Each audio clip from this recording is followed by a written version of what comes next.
Assalamualaikum warahmatullahi wabarakatuh. Saya Windy Oktaviani, peserta PLDP tingkat 3, angkatan 34, asisten Afdeling Kebun Pagar Alam, PTPN 1 Regional 7.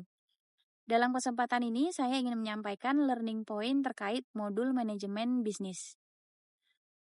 Industri perkebunan itu bukan hanya berbicara tentang menanam dan juga panen, tetapi di dalamnya juga terdapat sistem manajemen bisnis yang memastikan keberlanjutan, efisiensi, dan juga kesejahteraan.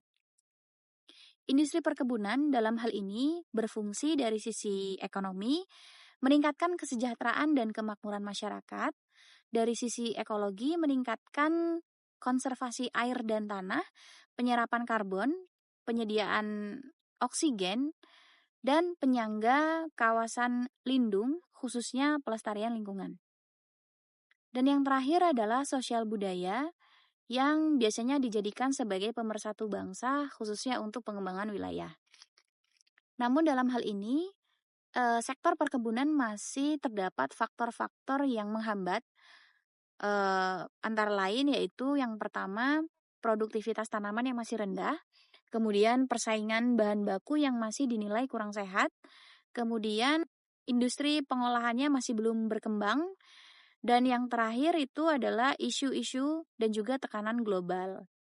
Nah, untuk itu perlu adanya suatu sistem untuk merencanakan dan juga mengendalikan suatu organisasi di mana sistem manajemen bisnis ini dapat diartikan sebagai sistem yang terintegrasi antara perencanaan, proses, strategi, kemudian penganggaran, pencatatan, dan juga pertanggungjawaban dalam mengelola organisasi agar bisa mencapai tujuan bersama.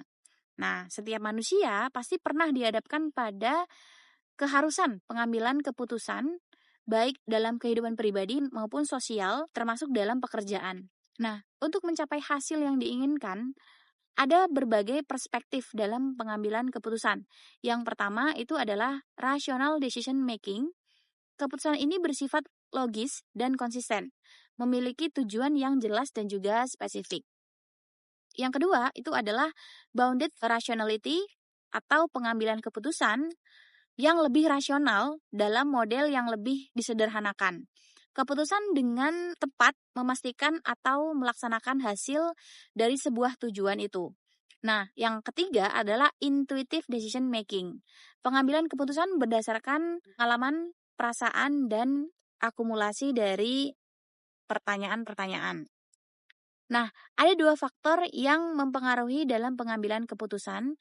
Yang pertama adalah perbedaan individu, meliputi ada perbedaan jenis kelamin, kemudian kemampuan mental, dan juga perbedaan budaya. Kemudian yang kedua adalah batasan organisasi. Di dalamnya ada evaluasi kinerja, kemudian sistem imbalance, dan peraturan yang baku. Nah, apa saja sih yang mempengaruhi untuk menjadi seorang problem solver yang baik? Nah, kita harus menjadi individu yang bersikap objektif, berpikir analitik, berpikir kreatif juga, memiliki komitmen dan ketekunan, serta memiliki kesabaran dan keberanian, dan juga sense of adventure. Nah, demikian yang bisa saya sampaikan. Terima kasih banyak. Sampai jumpa di kesempatan yang lain. Wassalamualaikum warahmatullahi wabarakatuh.